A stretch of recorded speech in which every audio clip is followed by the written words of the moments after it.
It's the Locked On Podcast Network, your team every day. I'm so hyped right now. Anything's possible. I'm my mama. I'm my lady, ma. Anything's possible. Rainin Js back with the vengeance. Back. All the real Celtics fans in attendance. This the truth like 34. This like walking in the garden when you hear the roars. The crowd goes crazy. Most in-depth coverage on the daily. Mainly podcast royalty, the content kings. When you talking about the franchise with 17 rings. Focus like Danny at the deadline. Global, but it got a local feel like the red line, the blue line, the green line. Play it in between time. I'ma throw my C's jersey on in the meantime and press play. When the F's done, I can't wait until the next day. Trying to stay in tune with the C's, that's the best way. Melly. Hey there, welcome back to the Locked On Celtics podcast. This is take two. You don't know that it's take two until I just told you. But in true Rainin Js fashion, we can't get this damn thing working unless we do it more than once. I'm John Karalis. I host this Locked On Celtics podcast. I cover the Boston Celtics for Boston Sports Journal, and I've written this book, The Boston Celtics All-Time All-Stars, which is a great Father's Day gift for only $30. You get one signed at johnkaralis.com. Go check it out. So yeah, this is a special episode because I'm bringing in my boys, Jay King and Jan Packard, and we ever worked in the book plug this time. You did not do that in the first take. Did I not? Okay, great. Then that's why. I feel like that's the only reason you had us do it over. Do it over again. You're like, fuck, I forgot to shill my book. Yeah. Buy my book at johnkaralis.com. $30 signed copy. Father's Day is coming up. You know, dad's a $30. It's a signed That's copy. The steal of the century, baby. Yes, absolutely. I mean, you can get this for like $20 at the store, but for an extra $10, you get me to sign it, personalize it. I ship it out to you. Do you put a serial number on it? It can be an NFT. I could make it an NFT. Sure, absolutely. Why not? I got my Marcus Smart token right here. This thing's going to shoot up in value.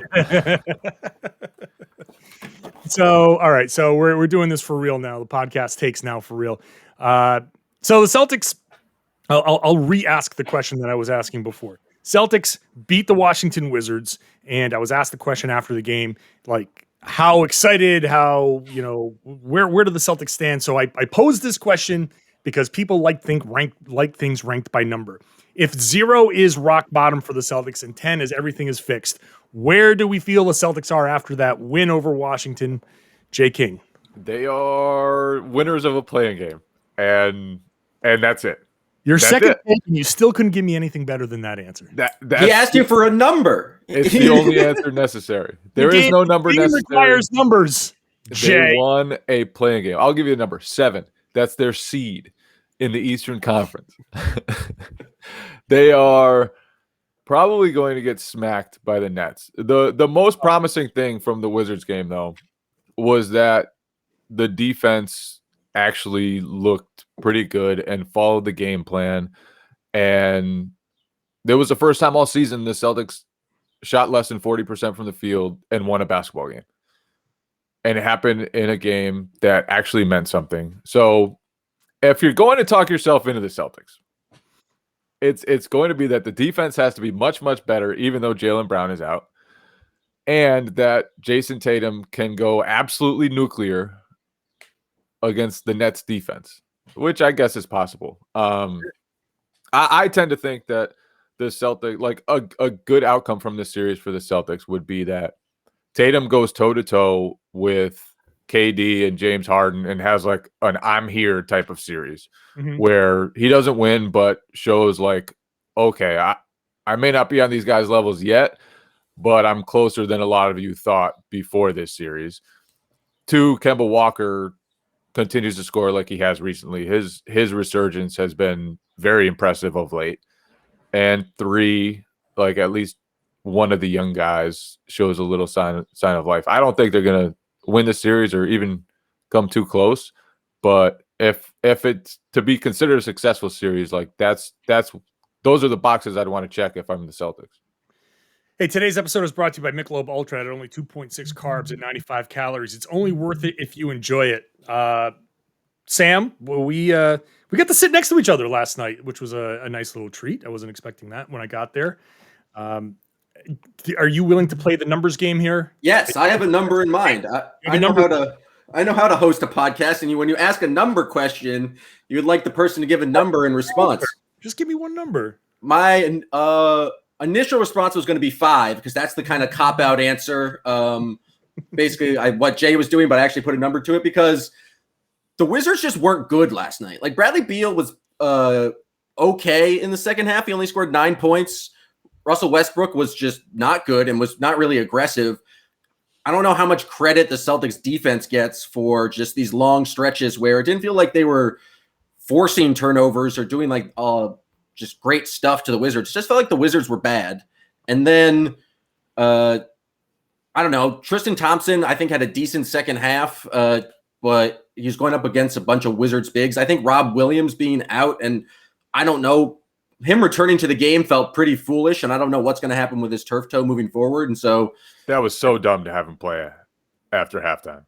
Yeah, like I watched him warm up, and he did not move well at all in his like little warm up run. He looked awful, and I was shocked he went back in the game. I watched him walking, and I was like, "Nah, they probably should not have him out there." Yeah, that was. But I mean, look, but I respect him for trying. I was going to say, valiant effort for him getting back out there. And like, hey, you know, maybe you give it a go. They tried it. They pulled him pretty quickly. It was like after like not even 90 seconds, and you know, we'll see what happens. So then, sorry, I'm cutting you off already. Right back to the Rainin Js times. This is just like good time. Back into it. It's like the team chemistry is perfect. I was just gonna say though, one of my brothers texted me yesterday. He just didn't want the Celtics to get punked, and he thought that they might want to just avoid the Nets altogether and not want to get waxed in a playoff series against Brooklyn. Marcus Smart comes back from 2 injuries. Robert Williams tries to play with turf toe that he could barely move, and Jason Tatum goes for 50. So they certainly did not get punked, and they showed probably more heart than they have in a long time. All right, so let me ask you this question. Another number question, because Jay loves these. Scale of 100, okay? 50 being right down the middle. Was this more Boston good? Where else would 50 be? Bad? Well, look, I want to make sure you're simply put this as simply as possible. You can get the full understanding, Jay. Is this math lessons from John Karalis? Celtics being it's bad. Celtics being good or Wizards being bad? You haven't assigned the polls. Like, is 100 Celtics good? So the 100 is the Celtics being good. Okay. 65% Celtics being good. Just because it's Jason Tatum being good. Like, he had a phenomenal game, went to the rim, 17 of 17. Like, very much helped that he had smaller guys on him and that the Wizards bigs are awful. And so it was good to see Tatum kind of go off. But I also think the Wizards were just not that formidable of an opponent, at least in this game. Like, Russell Westbrook was bad and Bradley Beal was like pretty hobbled, just didn't look like he was moving. Bertans was awful for them, and he had to play a lot more minutes because of Hachimura's foul trouble. Yeah, I'm going to go with like 60%. And the most promising thing was that Jason Tatum, like, he wasn't just hot. Like, he shot 14 of 32. He was manufacturing points. Yeah. And he was hunting out the right matchups. And in a playoff setting, like, that's how you have to do it. That's how all the best players do it. And so I thought that was most promising. Like, he was forcing the Wizards to put the guy he wanted on him and then taking advantage of them. And I don't think, obviously, 50 points is sustainable. But, like, the Nets defense has a lot of holes. And there are going to be a lot of guys that he can attack. And a lot of guys that if he is patient – and if he is willing to just go hunt out a guy and draw contact and get into the paint, then he's going to have an enormous series. And so I just thought that the intent with which he played was fantastic. And I think Tristan Thompson said it best after the game. Like, we know he can shoot, but we wanted him to put pressure on the rim over and over. And that's what he did. And that's what they're going to need him to do against Brooklyn to be competitive in the games. Yeah, Bradley Beal said it after the game too. I highlighted this on last night's podcast where he was like, it didn't matter who was in front of Jason Tatum, and he said this is something I've been trying to tell his ass for years, which I think highlights exactly how far Tatum has come, how far he needed to come, and still how much more he has to go. Because if his childhood friend is telling him like, yeah, saying like, I've been trying to tell him for a long time, it doesn't matter who's in front of you. But it has apparently mattered who's in front of him because he does. We've seen him fade away and rely on his jumper a ton and all of that stuff. And to do all of the stuff like you mentioned in this game, 17 free throws to hunt the matchups and for it not to matter who was in front of him. I don't think there was any single player on the floor except for maybe Gafford when he was right at the rim that impacted Tatum and maybe a couple of possessions of Alex Len, but that impacted Tatum greatly. He just did whatever he wanted. All right, but who on the Wizards is a plus defender? Like he just went up against Ish Smith a bunch or hobbled Bradley Beal. Like I agree that it's good that he did that, but I just don't think there was a very good opponent. But what do the Nets have? Like one plus defender on the perimeter? They have Kevin Durant, who's a much taller man. Yeah, he struggles with length. He's pretty good at basketball. But I'm saying there are going to be a lot of guys on Brooklyn he can target too, and if he has that same mentality, he could score a whole lot of points against Brooklyn. All right, let's table this. We're going to come back in a second here to talk about that. At first, though, RockAuto.com is the place to go for all of your needs when it comes to your car, whether it's complicated, whether it's simple. If you need something like a fuel pump assembly, which they have listed here as a Honda Odyssey fuel pump assembly for $354 at Advance. At Rock Auto, it's $217. So there you go. You can save a bunch of money by going to Rock Auto. They're a family business that's been treating customers right for over 20 years. They do not change their prices based on what the market will bear, like an airline ticket. That doesn't make any sense. They will not charge different prices to pros or do-it-yourselfers. That does not make any sense. Just go to their website, enter the information for your car. Don't waste your time going to one of those strip malls, and you will find out whether it's something complicated or something simple like tail lamps or motor oil or wipers. You can get anything you want at rockauto.com. And best of all, the prices are reliably low. So go to rockauto.com right now. Look for what you need for your car. I bet you're going to buy it. And when you do, write Locked On in there, how did you hear about us box, so they know we sent you. That's the only way they know we sent you. So make sure you write Locked On in there, how did you hear about us box. It's an amazing selection, reliably low prices, all the parts your car will ever need at rockauto.com. All right, let's continue the conversation with the original crew, the Rainin Js. It's great to be back with you guys, by the way. It's always fun. We're going to do this like, another conversation. So one is here. It's like a home and home series. And then we'll hop onto the Anything is Potable feed, and we'll have a separate conversation there. So it wouldn't be a podcast if we didn't all interview each other. That's how podcasts work. So we're done with the Wizards game, right? Like there's really not much. Like I think my biggest takeaway from the Wizards game, as far as what the Celtics need to do is like they really do need to make sure that they're moving the ball a lot better than they were. They can't afford a second quarter like they had against Washington. They got away with a really bad second quarter where it took a late run to cut the lead down to 2, but they got down as much as 8 against Washington in that second quarter. Ish Smith strikes again. Right. And if they have... He's a legend. Celtics murderer. Celtics killer Ish Smith. You knew it was coming. But if the Celtics do this against Brooklyn, then forget it. That lead goes up to 20 in the second quarter, not 8 against Brooklyn. So I think the other big takeaway from last night is how Kemba played. Like he's been a better shooter in like the last 4 games of the regular season and was getting close to 30 points a night.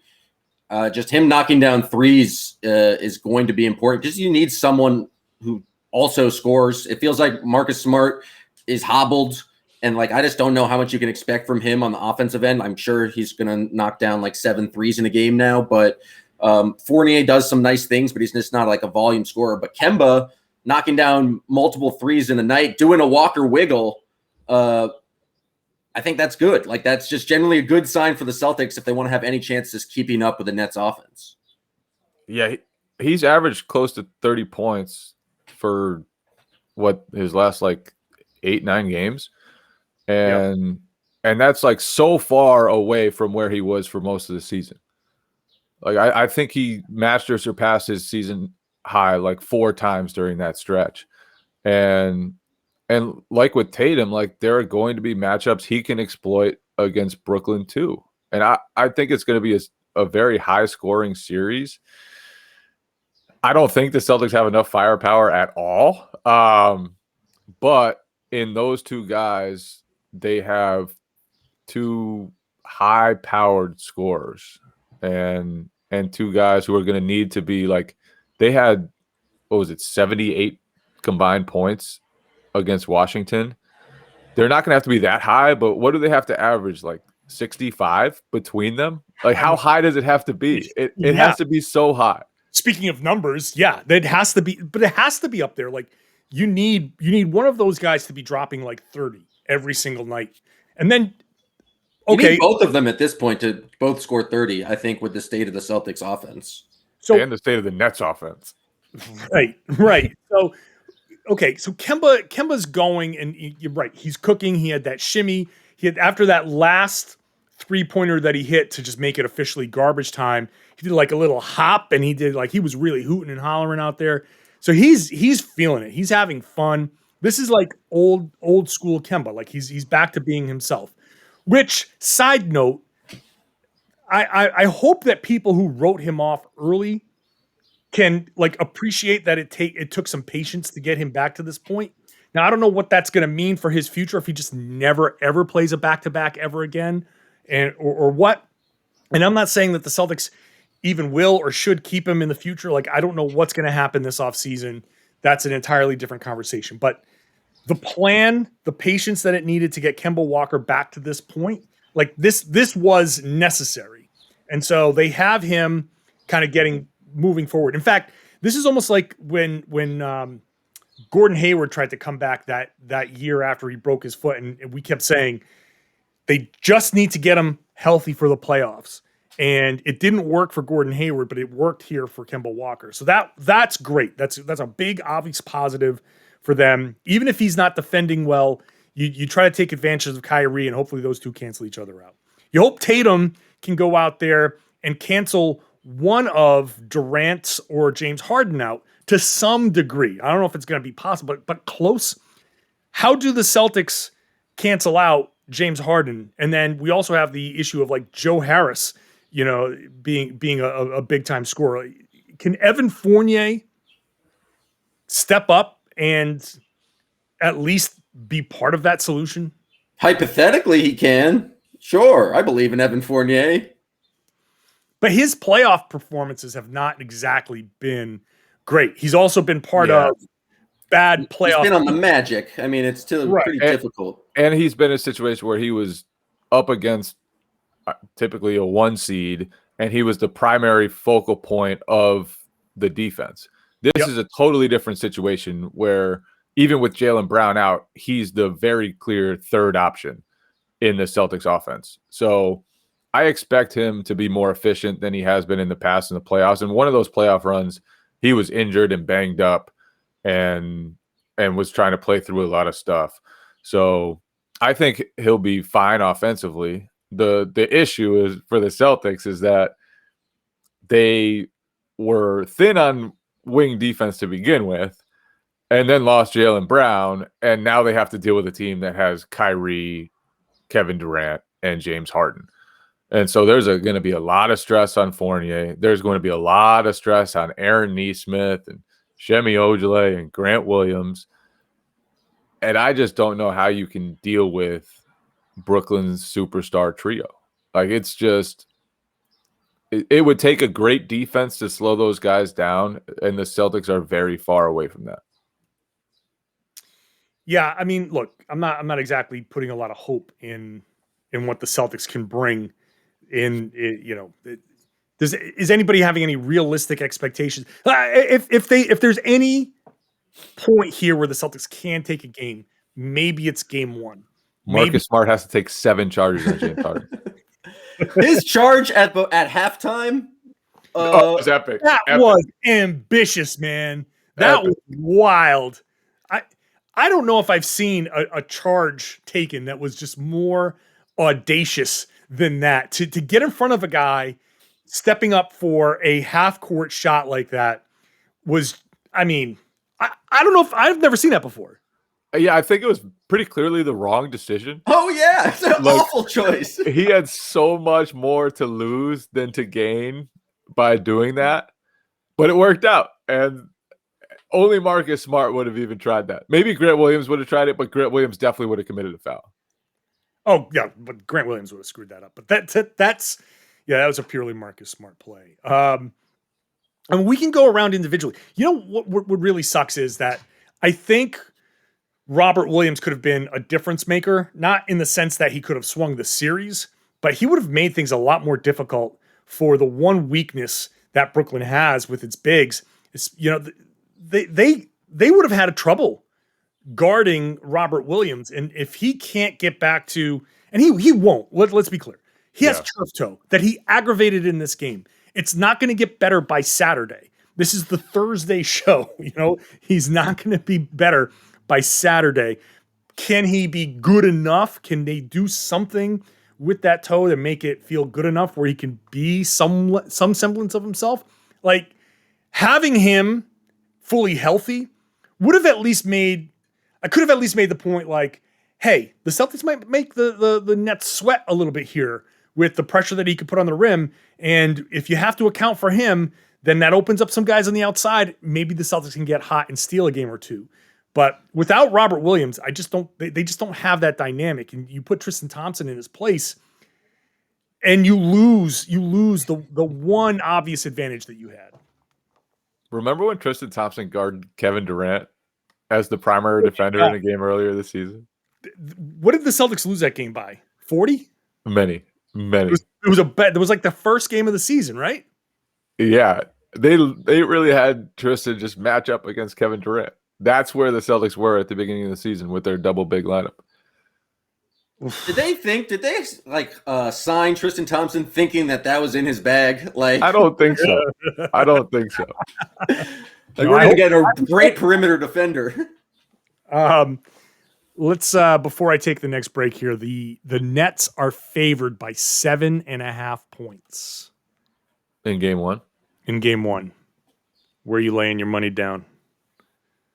Taking the 7.5? The Celtics? I'm taking the points. The Celtics are great at Celtics don't play better than when they're down 20. And so I think they can make some classic run, get it to within 5 and with about 4 minutes to play, and then just lose by 6 or 7. So I'm taking the Celtics. It's more fun that way. Brooklyn's going to win by more than 7.5. I am like very curious to see what happens with Brooklyn in the playoffs, because these guys, their 3 guys, have hardly ever played together, and their offense has been incredible anyway. It's been unstoppable regardless. But I just think like there is some potential there for, in a really tough playoff series, for things to go a little sideways, for James Harden to be like, you know what, Kyrie just took a shot that he shouldn't have. He took 3 shots that he shouldn't have, and I'm pissed off, and I'm sour, and I'm not going to play defense. I just feel like there's room, like they're a little vulnerable to something like that. I don't think the Celtics are good enough to push them to that point, but I wonder if they're strong enough and will be together enough, like in those moments that when you're really, really tested in the playoffs, like every team gets, like, will those guys play good basketball or will they ISO? And if they ISO, they still could be good enough. But I just think like there's a little room for them to be wobbly. The best thing to happen for the Nets would be to go 7 with the Celtics in the first round, take some punches, kind of like the 2008 Celtics against the Hawks. Yeah. Just like really make the team focus in like, oh, we got to grind in the playoffs. And that's I'm not at all just wanting to see a 7-game series with the Celtics. That's not where that idea comes from at all. All right, let me take a break here, and we'll get back to that discussion in just a second. That 7.5-point spread was on BetOnline AG, which is the fastest and easiest way to bet on all of your sports action. So if you are optimistic like Jam or pessimistic like Jay, maybe more realistic like Jay, go ahead, get on over to betonline.ag. Check out the latest news, odds, info on everything that's going on around sports there, baseball, NHL, UFC, MMA, sports from around the world if you want to bet on that. Even non-sports events, there's ways to bet on that on BetOnline. So head on over on your laptop or mobile device. Do not sit on the sidelines anymore. This is your chance to get into the game. Use the promo code LOCKED ON to get a 50% welcome bonus on your first deposit. So whatever you deposit in there, if you put $100 in, you'll get a $50 welcome bonus. That's how the 50% welcome bonus works. With the promo code LOCKED ON at BetOnline, your online sportsbook experts. Please gamble responsibly. You are not gambling when you get a Built Bar. You know exactly what you're getting when you pick up a Built Bar. It's the best tasting protein bar around. They have 9 delicious core flavors that are, include things like salted caramel and cherry and coconut almond. So different variations for whatever your tastes are. If you're allergic to nuts, there are options for you there. And generally, you're going to get something like 17 grams of protein, about 130 calories, 4 grams of sugar, and 4 net carbs. It's a great nutritional profile for a protein bar that you can throw into your pocket, you can throw into your gym bag, you can have it after you work out, you can have it as a snack or a meal replacement, however you want to do it. It's a great option. Head on over to BuiltBar.com. You can see all of their limited edition flavors because they drop new ones every once in a while. You can see all of their other great products as well. Use the promo code LOCKED15. You're going to get 15% off your next order. The promo code LOCKED15 for 15% off at BuiltBar.com. So I think there's a consensus here that the Celtics do not have any sort of real opportunity to upset the Brooklyn Nets. But let's bring the boys back on in for our final segment. And do you guys think, Jam, I'll start with you. Do you think that there's any possibility, like how many games do you think the Celtics will win, if any, in this series? 1. I think it's going to be a gentleman's sweep. I think the Celtics get game 4. I think it's full capacity at that point. They get the gentleman's sweep just because the Nets are, going to take a little bit of a foot off the gas after winning the first 3 games. So I think realistically, the Celtics get 1. There will be one Marcus Smart game where he hits a bunch of threes and he takes a number of charges, and it's a weird game, and the Celtics win. That's the only game they're going to get, I think. See, okay. I mean, I can see that. There's just certainly no way. I feel like the Celtics can come in right away in game 1, and that might be the Marcus Smart game. I agree that it could be a Marcus Smart type of thing. I feel like there's still going to be a feeling out process, and that Brooklyn might be like, whatever, it's Boston, and some guys have some juice to play against Boston, but they'll just be like, that's the plan. We're good. And they might get a little loose, and the Celtics can steal that first game. Maybe Brooklyn doesn't, they go cold a little bit. I mean, it's gonna be a lot to ask for those 3 guys to go cold, but maybe it happens enough, and maybe Tatum's rolling, and maybe Kemba's feeling it, whatever. So I think we can have like this Celtics take a lead, and it's 1-0 Boston, and people start losing their minds.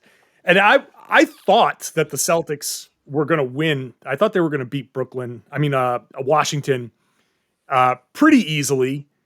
And because when things are they always have the opposite reaction to whatever the situation is. Like, they went into that game where everybody was just like, they suck, forget it, the season is over. And once everybody feels that way, the Celtics turn something on. And then I think they get to go up 1-0 on Brooklyn, and then everybody's gonna be like, oh no, the Celtics, we're finally seeing the Celtics, they're all coming back. And then the whole thing just goes down the tubes, and they end up losing 4 straight games. So I think that would be, maybe they can steal another one, maybe they can make it a 6-game series, but I have no real belief that they can take this series. But I agree with Jay, the point that you were making before.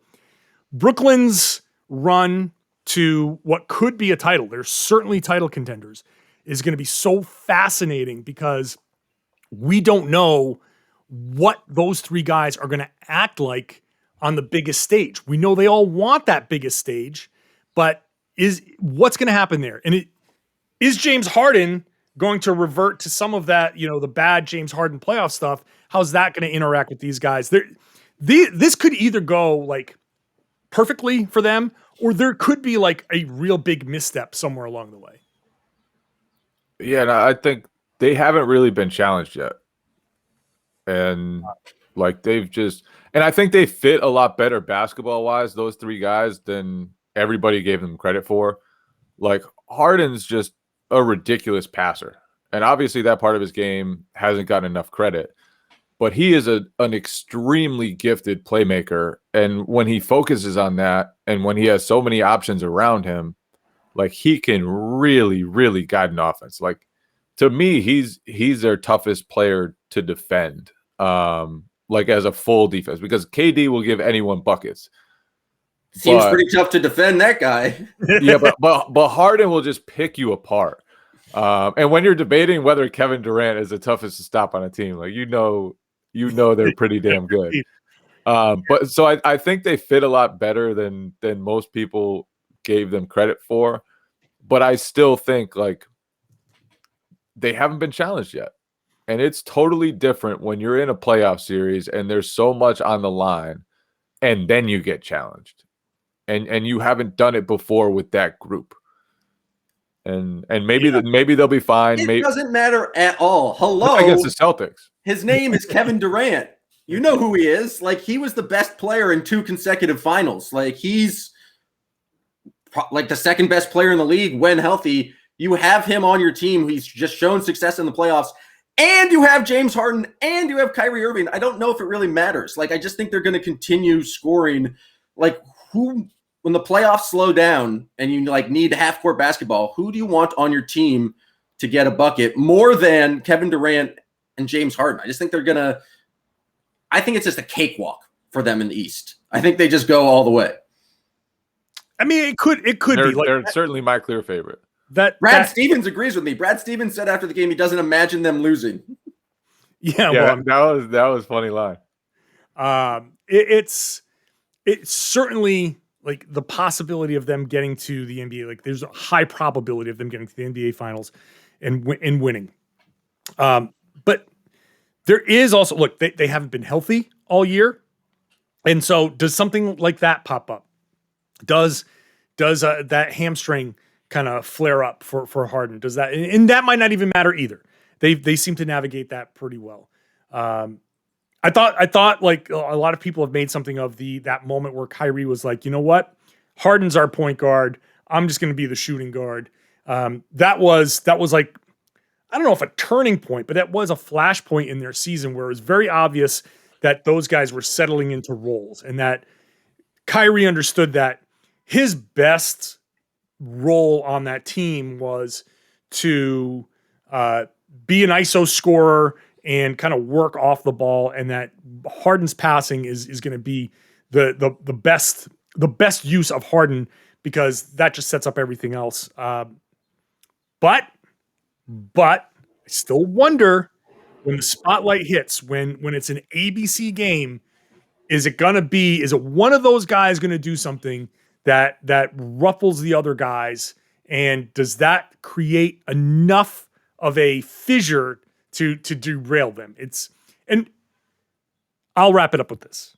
When you're looking for something like this in a team, they're pretty damn good because you're just grasping for kind of reasons that they might fall apart. Like there's one of those guys can score 0 points and they'll still be pretty good. And we haven't even talked about guys like Joe Harris, who just spot up and is, he's the second best 3-point shooter right now in the league. Like that's what this team has. They don't have to stop you. They only have to stop you for like a 4-minute stretch at any point in the game. If they can put 4 minutes of defense together, they stop you. They build a lead that they're never going to give up. Yeah, pretty much. Final thoughts, anybody? No? Let's go do this again on the Anything is Potable feed. We're going to pick every single game in the playoffs. Yes. All right. Okay. We got to crack some beers and stuff. All right. Thanks to Sam Packard. Thanks to Jay King. And thanks to you for checking out the show. Hope you've enjoyed it. Hope you've enjoyed it enough to subscribe. Hope you're watching on YouTube, trying to get this YouTube channel off the ground. So far, so good. Things are going fairly well in the early going, but it would appreciate it if you shared the podcast and told your friends that they should be listening to the Locked On Celtics podcast here on the Locked On Podcast Network.